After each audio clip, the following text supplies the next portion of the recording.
Vamos para a primeira, aspectos de personalidade do médico.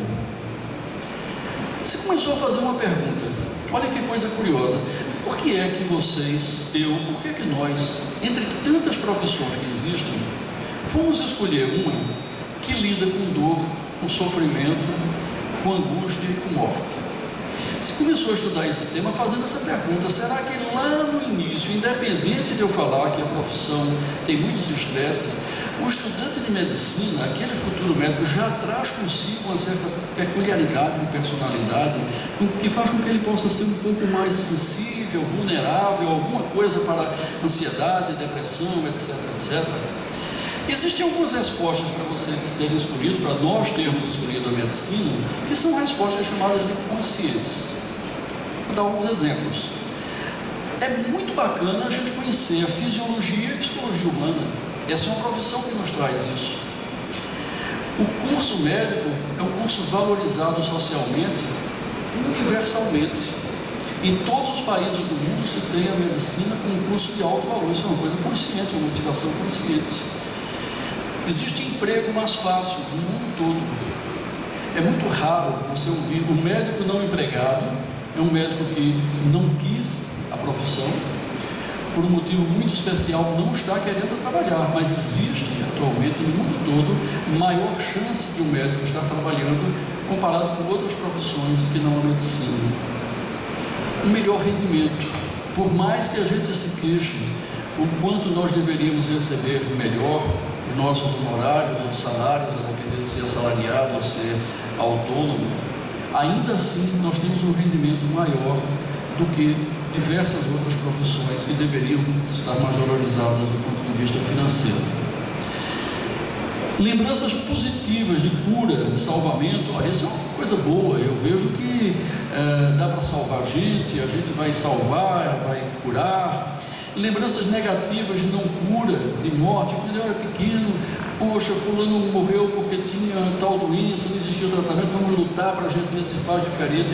São motivações conscientes, mas existem motivações também chamadas inconscientes. É como se, de certa forma, fosse uma profissão que traz uma necessidade de reparação, como se a gente pudesse fazer tudo novamente de uma forma diferente no momento em que a gente está nessa profissão. A gente, de certa forma, pode ter uma superação de uma certa rejeição emocional, uma negação de dependência, uma procura por onipotência, que sai tudo de forma inconsciente na cabeça de todos nós, no momento em que entra com uma profissão que lida com tanta coisa como decisões, resolver saúde, ser líder em determinados funcionamentos de equipe, etc. Bom, seria assim um médico um pouco diferente dos outros profissionais? A gente entraria em algumas coisas que funcionam diferente dos outros. Se sabe hoje o seguinte, vocês médicos, nós médicos, quem já tiver um pouco mais rodado, aquele que está iniciando agora, geralmente prefere ficar diretamente envolvido nos seus trabalhos. É muito difícil a gente encontrar um médico que diz assim, olha, eu não pude ir, você vê lá e carimba por mim, resolve por mim, o médico vai lá, ele está diretamente envolvido, ele quer ver, mesmo que ele tenha aquele companheiro, que ele tem muita confiança, ele quer ver diretamente, ele quer mexer, ele quer saber. Ele espera que seus serviços sejam procurados.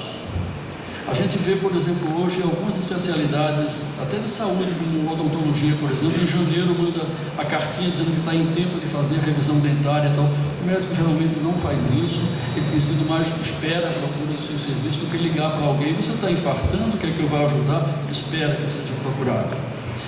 Ele se sente com o poder de decidir.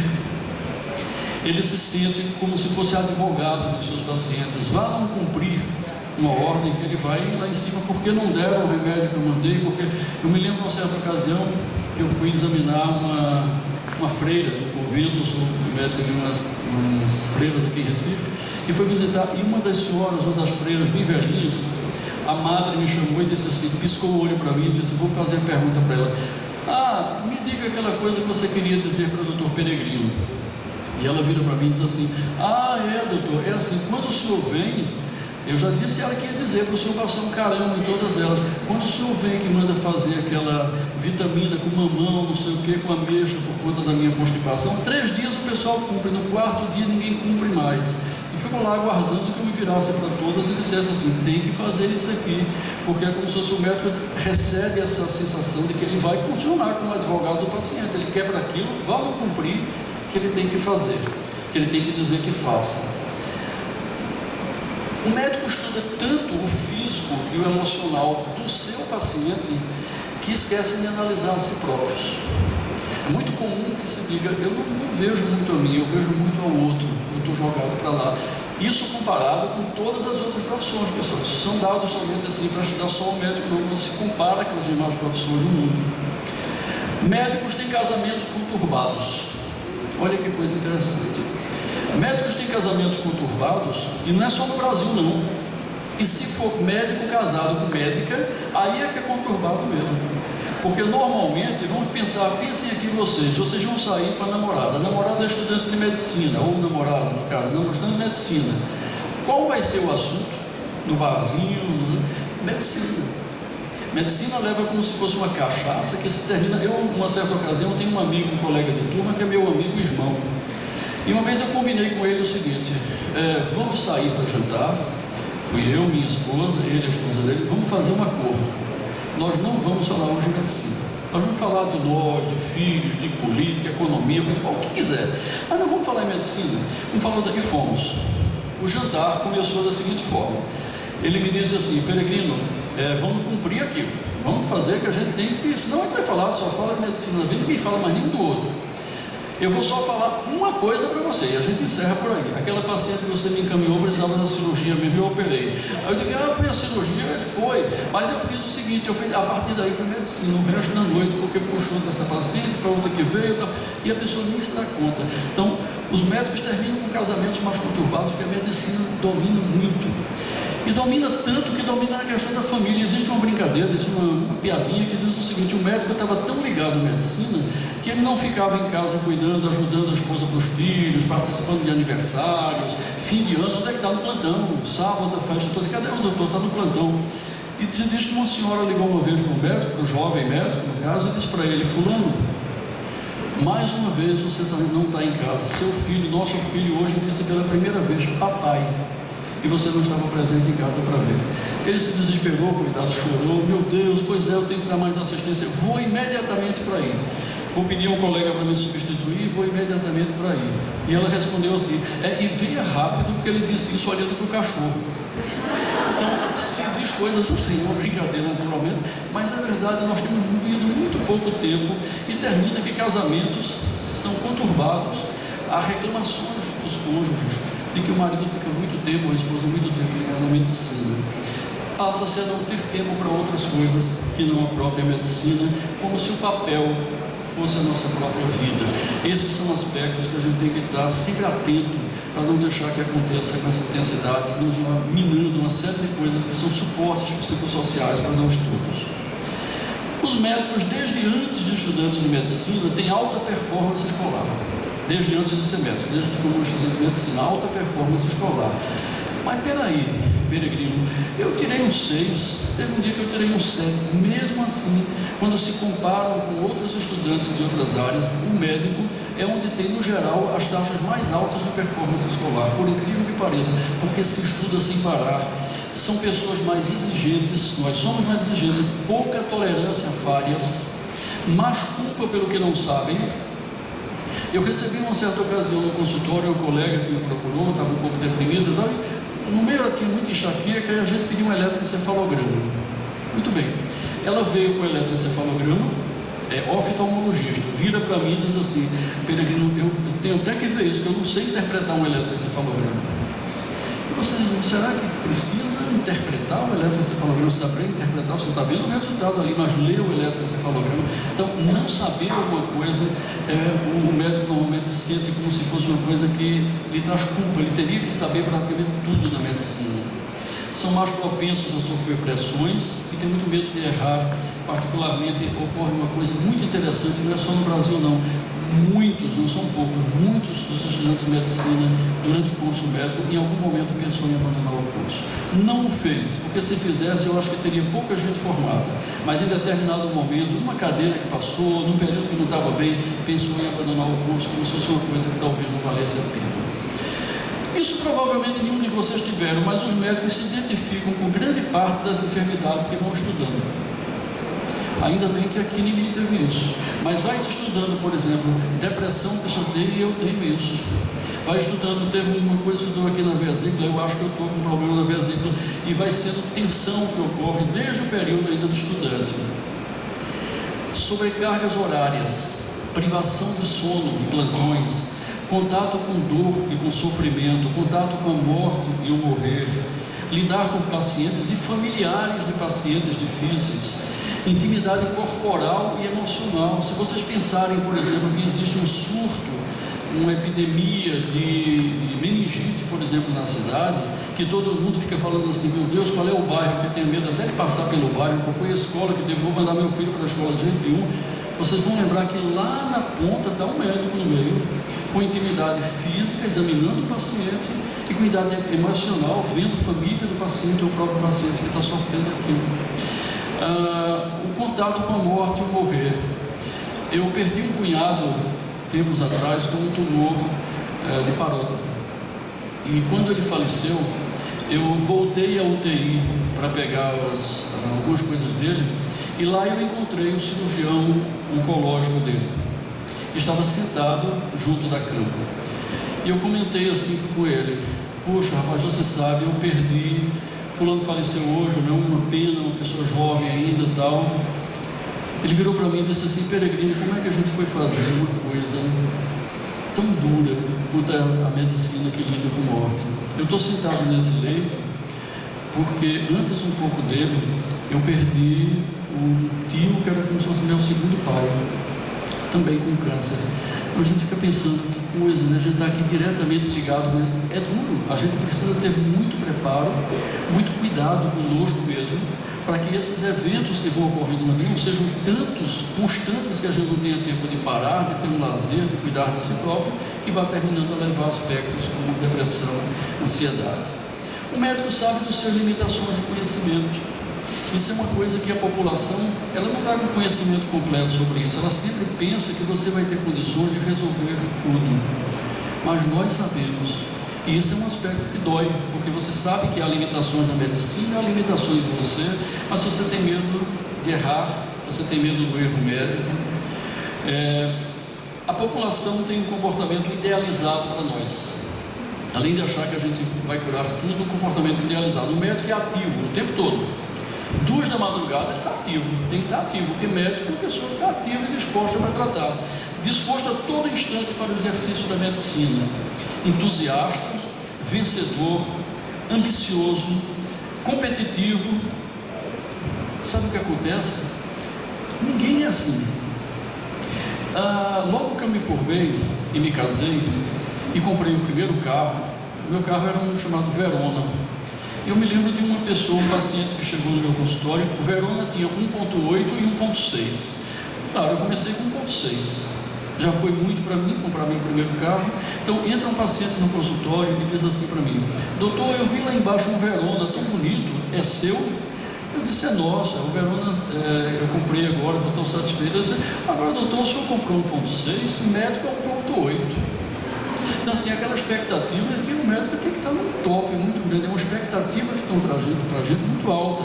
Se pensa num ser, mesmo que ele ser ansiolítico, aquilo que tem ansiedade, tem um ansiolítico medicamento, por exemplo, um benzodiazepínico, as pessoas imaginam que o médico é tanatolítico, ele consegue impedir completamente, em todas as ocasiões, a morte. Universalmente, o ser humano ele tem um desejo de imortalidade. Quem é que de nós não gostaria de ser imortal? Imortal estando assim, também, não é imortal caindo aos pedaços, não. Mas se tem esse desejo, e se ele idealiza um ser onipotente, onisciente, onipresente, capaz de retardar ou mesmo anular a ameaça de morte. E nisso o médico recebe esse papel muito facilmente. O doutor não vai permitir que eu morra, o doutor vai me curar, o doutor vai me salvar. O resultado dessas expectativas em cima da gente, pessoal, volta para aquele slide lá inicial: é ansiedade, depressão, somatização, hipocondria, abuso de álcool, outras drogas e suicídio. Quando é que a gente começa a ver que um colega não está bem? Porque no momento em que a gente percebe tudo isso, que de certa forma são vulnerabilidades que nos permitem, fatores de risco que nos permitem adoecer, eu poderia pensar o seguinte: olha, eu começo a ver que o colega está faltando aos plantões. Eu estou vendo que esse colega reduziu o ritmo de atendimentos. Ele tinha antes mais atendimentos, reduziu. Dificuldade em tomar decisões, ele está mais inseguro. Ele teve mudanças gerais de comportamento. Ele brincava na sala de cirurgia, brincava com os membros da equipe cirúrgica, com o pessoal técnico de enfermagem, brincava com a recepcionista, com os pacientes.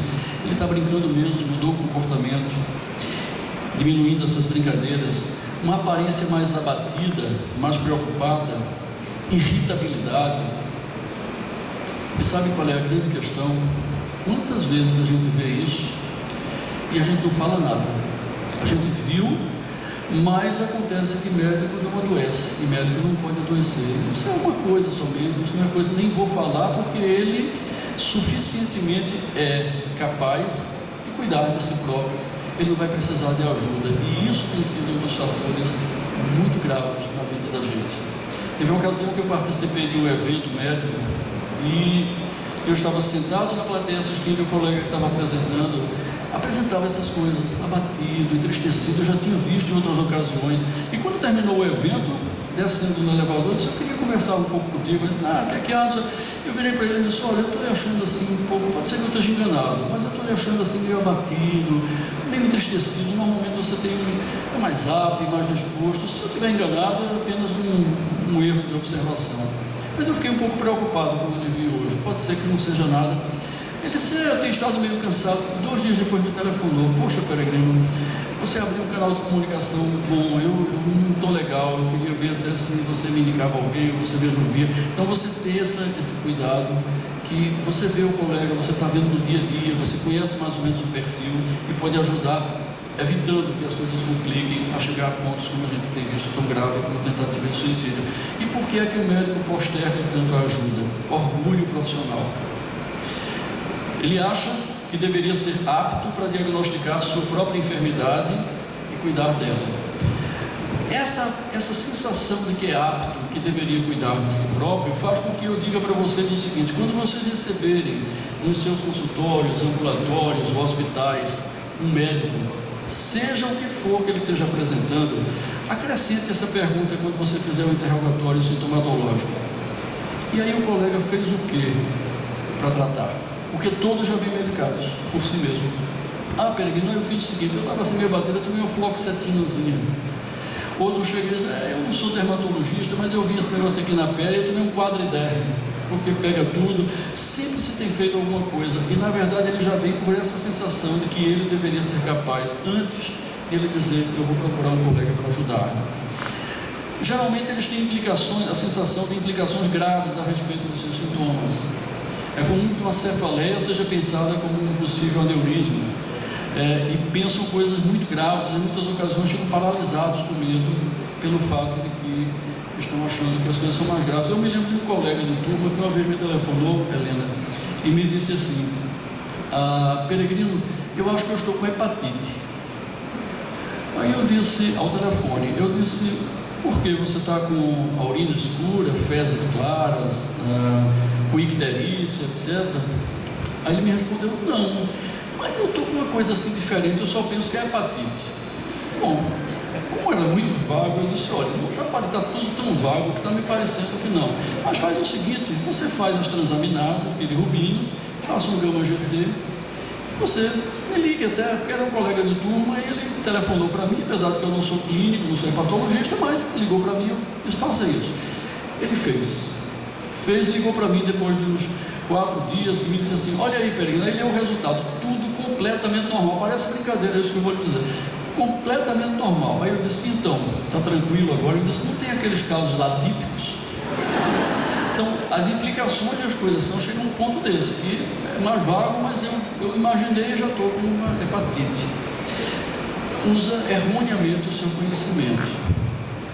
E a ajuda da classe médica, isso que eu falei: procura um colega, alerta para o fato que você está achando que ele pode não estar bem, indica um colega que possa ajudá-lo, diminuir o estigma da doença psiquiátrica e o cuidado da desinformação da própria classe médica. Eu já tive um colega, pessoal, não faz muito tempo não, que me disse assim: eu acho que quando alguém tenta o suicídio, para mim eu já dou como morto. Então isso é muito difícil, um médico falando isso, você diz: olha, é preciso maior conhecimento da causa, seja para você falar de um paciente como um todo, seja para você pensar no seu próprio colega quando ele está doente. Aí tem uma charge em que está o médico tratando a si próprio e não discuta com o seu médico, diz a charge, e ele está do outro lado do espelho. Isso nunca deu certo. Ele não consegue passar para ele e fazer as perguntas e tirar as dúvidas e reorganizar, reorientar. Isso nunca deu certo, tem que procurar um colega. Então esses aspectos de personalidade iniciais que a gente viu, para que servem? Para que a gente fique atento e diga: se essas coisas ligadas a ser, eu estou lidando com dor, eu estou com muito plantão, eu tenho sobrecarga de horário, eu tenho uma profissão que exige um conhecimento muito intenso, mas não tem que ser toda. São aspectos que você começa a estudar para ver como a gente pode refletir e ver que a gente não tem a necessidade da onisciência, da onipotência, entender que nós temos limites, que a gente faz aquele que é possível sem que faça as exigências excessivas.